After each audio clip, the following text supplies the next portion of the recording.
Greetings, mathematicians. Today we are going to talk about generalizations. It's quite a word to chew on. Let's say it together. Generalizations. Slam it together. Generalizations. This would be the difference between stating all the reasons you love my class one at a time. That would be very specific. But if you lump it together with, he's cool, that would be a generalization.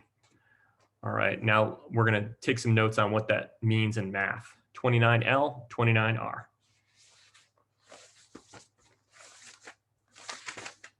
All right, got everything framed out except for the date. Whatever day you end up on this lesson, make sure you put it in. We are in Unit 3, Lesson 9, Generalizations. Objective. I will make generalizations or predictions by analyzing the fractional factors to determine the size of the product. Wow, such math jargon. Let's slow it down and break it down. Say it with me.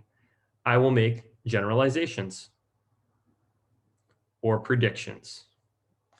Predictions are a thing you know, and when we have a new word quickly followed by a comma and a description and another comma, that is our definition.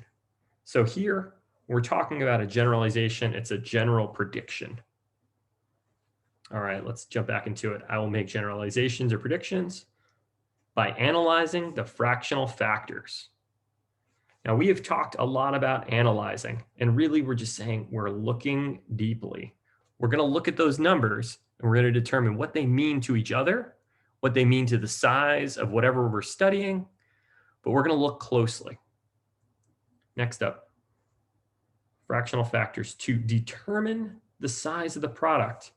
This sounds a lot like guessing or estimating. So we're going to look at the numbers and we're going to estimate.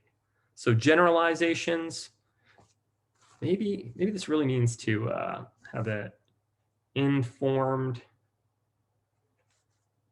estimate. We're going to do our best to see what we can figure out just based on these fractions. Take a moment and copy down our first sample. 2/5 of 3/4 equals X. Now, we could figure out this answer, but oftentimes we'll have a letter in place as an unknown or a variable. Here, let's figure it out. 2/5 of 3/4. The second factor is the thing that we're splitting up. So I have 4 pieces of a whole. We're talking about how many pieces? 3/4. So I'm really only looking at 3 of the 4. So let me shade this in lightly. I'm looking at 3/4.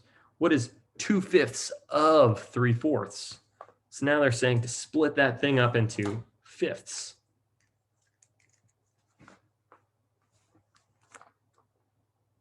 Into 5 pieces.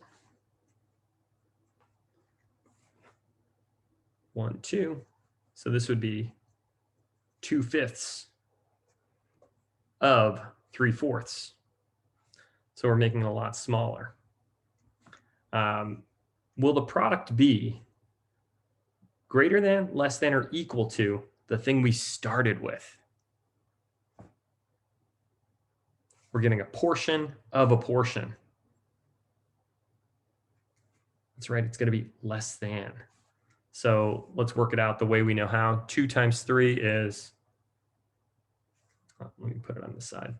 3 times 2 is 6. 4 times 5 is 20. 6/20. So if half of this figure is 10, I'm actually going to have even less than that. It's going to be 6/20. All right, let's scroll on down. Let's look at another sample. Another option here, 3/3. Gosh, I think that means something. 3/3. 3/3 times 2.5. So I've got a whole a second whole, and a half. 3/3. Anytime a numerator and denominator are the same, what does that mean? Think back to Unit 1. 3/3 is the same as the number 1. Any number over the same number is equal to 1. So what is 1 times 2.5? 2.5. It's not going to be greater than or less than. This one is equal to. So keep an eye out. Anytime you see your whole number times another number, it's going to be equivalent. It's going to be worth the same amount. All right. And while we're talking about really looking, really look here. When we get a portion of a portion, it's always going to be smaller. This will always be smaller. All right, let's take a look at another sample. 1/10 of 5. Or I'm sorry, 1 1/10 of 5. So this is a little bit different. I have 1 times 5 would be what? 5. So 1, 2, 3, 4, 5. It would be equivalent to 5. But if I want 1 1/10 of 5, so I'm going to get the whole thing plus some extra. I think it's going to be greater. So I think we're actually going to have a much bigger answer here. And we can double check this. Let's multiply, add. 10 times 1 is 10, plus 1 is 11. 11/10 times 5/1. 11 times 5 is 55. 10 times 1 is 10. Awesome. So 55 divided by 10, how many 10s fit in there? 5. What's your remainder? 5/10. So we're going to end up with 1, 2, 3, 4, 5 plus a half, or 5/10. All right. So if we are greater than 1,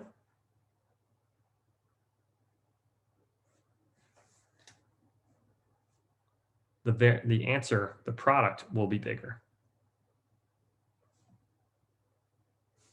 Let's look over at this next sample problem. 1 1/3. I have another sample. I'm greater than 1 times 5/6. So 1, 2, 3, 4, 5, 6 pieces. Really only looking at the first 5. So if I'm going to multiply by 1, it's going to be exactly that big. But I'm also bringing this fraction, so I'm going to be bigger than. So let's figure out how much bigger.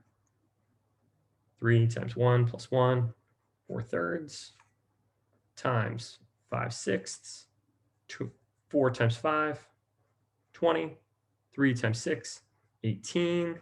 Those numbers are pretty close. How many 18s fit into 20? 1. What's the remainder? 2 18ths. So I'm going to get this whole portion plus another 2 18ths of this. So I can go and split it up into 18 pieces, and I would get 2 of them. So I'd be just slightly bigger than what I started with. So that's something we need to look out for. How big is the first factor compared to the second factor? And that's going to lead us to our outcome of what the answer is. All right, mathematicians, you're going to see some problems like this in Think Central. If you need to, refer back to your notes and have a great day.